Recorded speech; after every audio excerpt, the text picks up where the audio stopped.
Local 4 News begins right now with a breaking news alert. 2 officers rushed to the hospital tonight after being overcome with fumes. Those officers were on the job and in their patrol car when they had to radio for help. Tim Pamplin is on the scene with a night cam. An incredibly dramatic scene unfolding here on 2nd Street at Gladstone. That's the New Center area. 2 police officers from the 3rd Precinct on patrol taking care of towing some abandoned vehicles when they both called into dispatch, faint of breath, telling the dispatchers they needed medics. They were passing out. Medics quick to the scene got these 2 officers over to Detroit Receiving Hospital. Meantime, fire department have arrived on the scene. They've started an investigation, getting their test equipment inside this patrol car. I'm being told now it turns out that this was some spray that the officers used, like mace or tear gas, in canisters on their belt. One of those canisters leaked in the vehicle.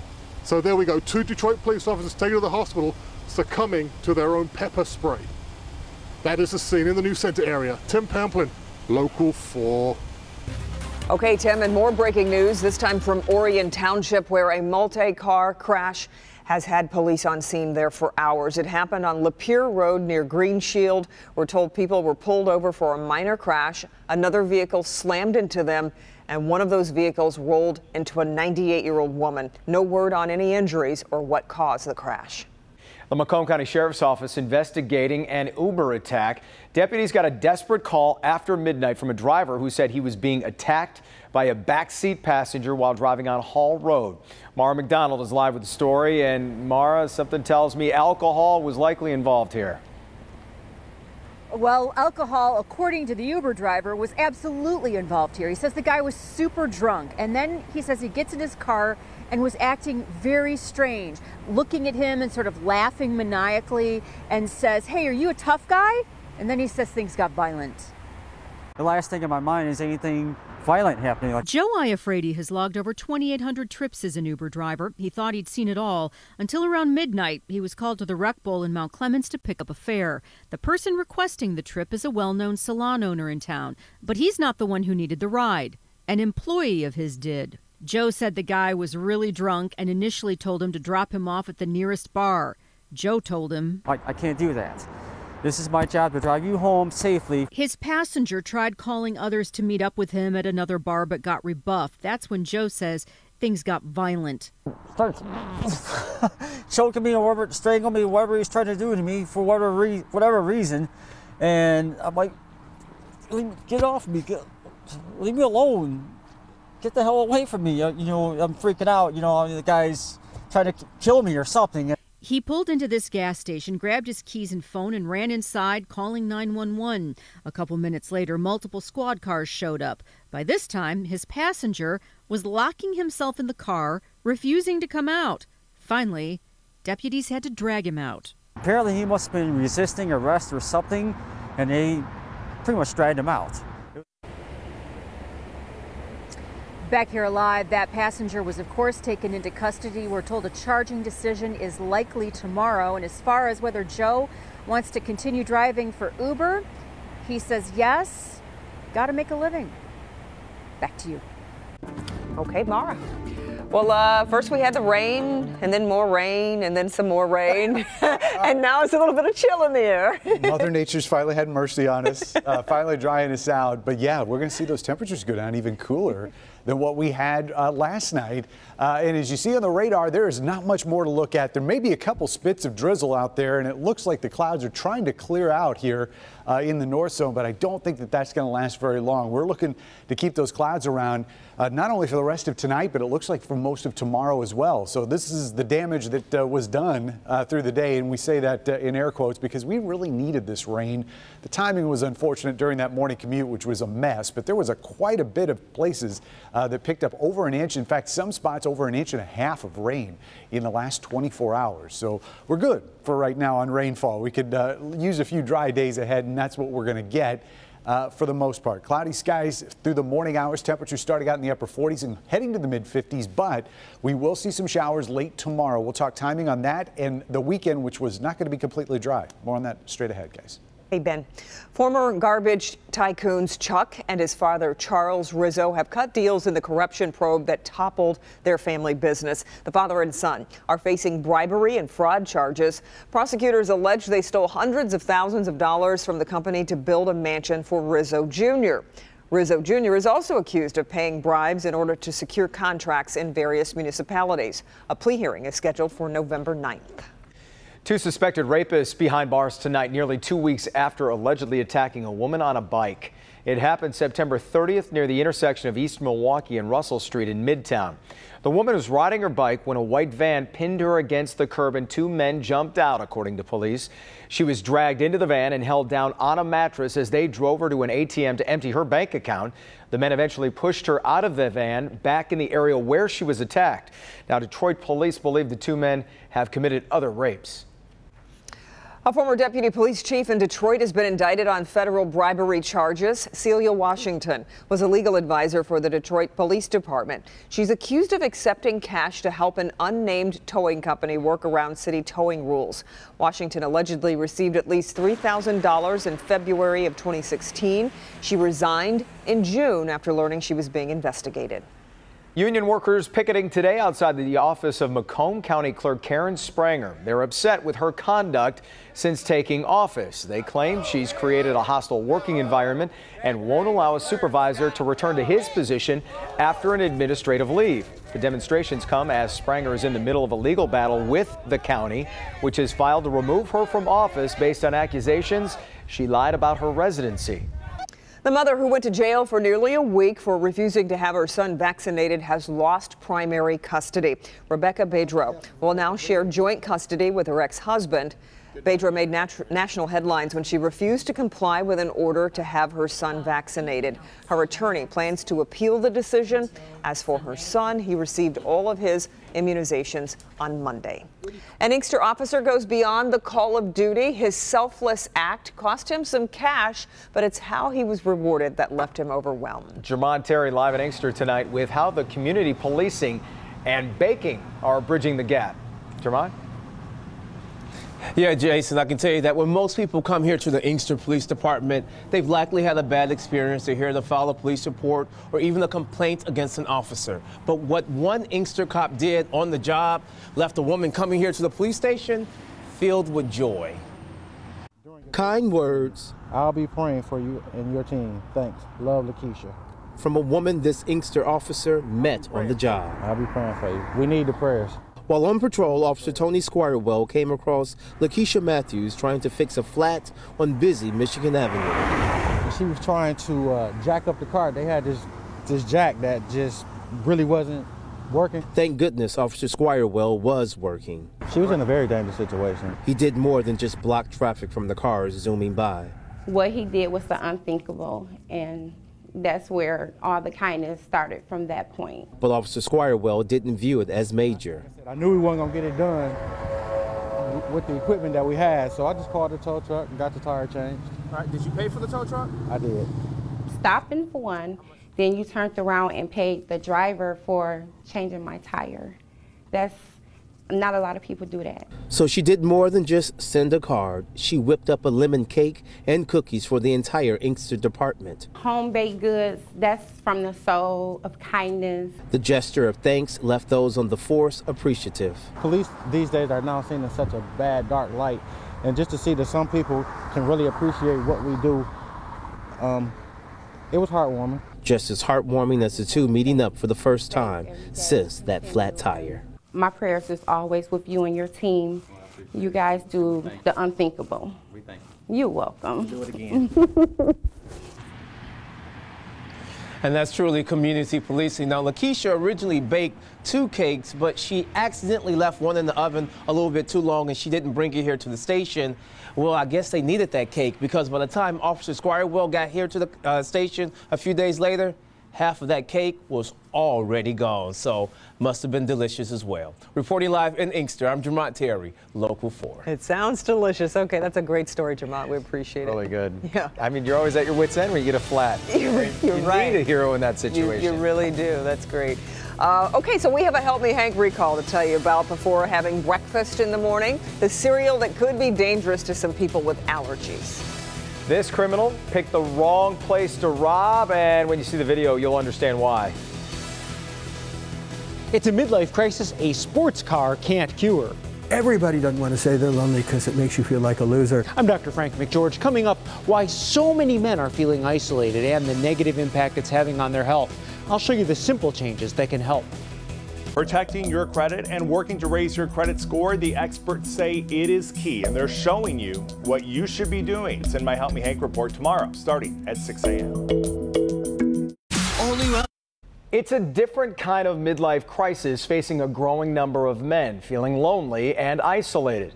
And over time, people start to slip away and they realize the connections aren't there. It's a sad irony at a time when we are more connected than ever through social media. Experts say about 1 in 5 Americans is suffering from persistent loneliness. And many of those people are middle-aged men. Our Dr. Frank McGeorge is here with a closer look at why that might be, Doc. Well, Jason and Kimberly, you know, when we're younger, friendships play a central role in our lives. But as we focus more intensely on our careers and building a family, those friendships often shift to the back burner. Some men are finding they don't have the supportive circle they once did, and they're not sure how to rebuild it. Feeling alone in a crowd, disconnected in a constantly connected world? For all of our virtual friends, many men are finding true friendship in short supply. Yes, I do believe that loneliness in middle-aged men is serious, is a real concern, absolutely. Reverend Bradford Clark and his friend Jim Field make a point of getting together regularly. A lot of times I find my purpose through my friendships with others. But friendships require cultivation, just like a garden. Friendships can naturally evolve as we age, but life-changing events like a death in the family, divorce, or job loss can also trigger isolation, and more often in men than women. It's a given that women are much quicker to pick up the phone, much quicker to have lunch, much quicker to sit and talk face to face, and guys don't do that. Everybody doesn't want to say they're lonely because it makes you feel like a loser.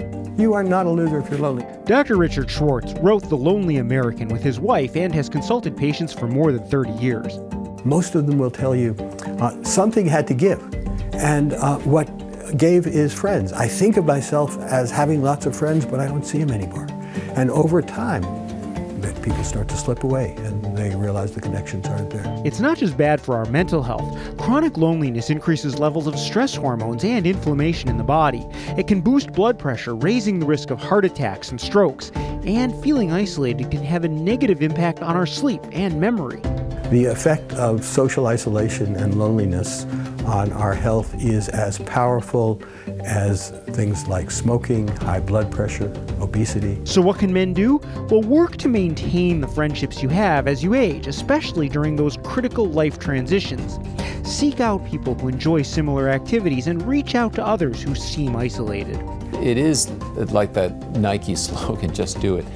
Don't think about it, just do it. You know, call somebody up and invite them to do something with you. It's an investment of time that will pay off now and in the future. So if you're not comfortable calling someone, or your friends just don't live nearby anymore, consider joining a club for a sport or hobby that you enjoy, or maybe start volunteering for a cause that you care about. Anything that gets you out regularly and in the company of others can help, and it gives you an opportunity to make some new friends, and it really does matter and make a difference. It kind of surprises me that it's middle-aged men and not women. Well, if you think about the arc of life, that's a time when, in fact, a lot of your friends have kind of moved on to other things. Yeah, I could see that. All right, Doc, thank you. Thanks, Doc. Here's a look at what Help Me Hank is working on for tomorrow at 11. They're out there, scammers working to get to you. Now experts are revealing the top scams hitting Metro Detroit right now, and victims are sharing their story. We received a phone call, supposedly, from our grandson, claiming that he was in a car accident. It's happening every day all over Metro Detroit. He says, well, I need cash. Thieves trying to rip you off, take your cash, and steal your identity. Now we expose their tricks, all in an effort to keep you safe. Help Me Hank investigates tomorrow at 11. Singing in the rain out there today. A lot of singing going on. Yeah. You get stopped all day. Gene Kelly. You know what? At least tomorrow morning, the commute's not going to be as bad. Yeah, nice. This morning was a mess, yeah. But we are probably not going to see a whole lot in the way of sunshine, but it's a trade-off. And you look back at the rainfall reports today, we needed the rain, and we got what we needed. 1.75, one of the higher totals that we saw, and that was out in Brighton. Looks like most of that rain fell in our west zone, especially around Livingston County, and then started to move to the east, but tapered off. We saw 1.61 in Farmington Hills, just about 1.5 inches there in Bloomfield Hills, but officially at the airport, less than 1 inch of rain there. So most of that stuff was north of 8 Mile. Wasn't all bad. The commute was a mess, but Maria caught this shot of one of her iris. Just emerged after the rain. So there was some good stuff out there too. But we will be seeing some fairly green grass, so you may have to go out and cut it again. I guess that's the flip side of all of this. 52 is what we're looking at for a current temperature. The winds have calmed down a bit, still noticeable out of the north-northeast at 10 miles an hour, and we'll continue to see those winds relax the later we get into tonight. Temperatures on the cool side. We're already into the 40s here in Sandusky, and just about everybody's going there for low temperatures by the time we hit towards tomorrow morning. We will be warmer in the afternoon, but as we mentioned, I don't think we're going to see a whole lot in the way of sunshine. It's all overcast across the area right now. A little bit of light rain and drizzle being reported there at Mount Clemens. Otherwise, we're finally drying out and could still see a few areas of drizzle overnight, but generally I think we're going to stay dry as we head towards tomorrow. The rain is going to come back in the afternoon, but it's not going to be this mess that we had to deal with today. It's just going to be a few scattered showers. This is late evening or late afternoon and into the evening tomorrow. Then on Friday, we should be dry.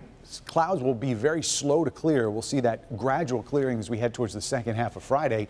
Then a cold front arrives. This is Saturday morning, just around sunrise. Most of that rain with the front, at least in the morning, is going to be in our north zone. Rest of us should stay dry. There's still a chance Saturday night we could get wet too. And oh yeah, Sunday could be a wet one as we finish the weekend. So we've still got more rain to go. 48 tonight as the showers are coming to an end. Other than just a couple of those areas of drizzle, we should be just overcast through the night. Here are the high temperatures tomorrow, 62 in the city. That's better than what we did today. It's actually close to average for this time of year, even though this is probably going to seem cool compared to some of the warmer temperatures that we've had. Low 60s in our south zone. West zone numbers are going to be in the 50s for the most part. Still hanging on to the low 60s down here in Ann Arbor. And in our north zone, we're looking at generally 50s there as well. Marching upward as we head towards the weekend. 71 on Friday, 76 on Saturday. And yes, we have a couple chances of rain there this weekend. Unfortunately, it looks like most of those are going to be on Sunday. At least those mornings, they're going to be cool, but they're not going to be frosty. So we don't have to worry about that quite yet. Okay. But later, I'm sure we will. Oh, yeah. It's coming. We know that. Getting ready for the marathon too. Yeah. Thanks, Ben. All right, Amazon planning to roll out accounts for teenagers now that we have all the parents' attention. What you need to know before they start doing the one-click ship. Complicated commute, a big construction project coming to a major freeway. What you need to know about the plans for I-696.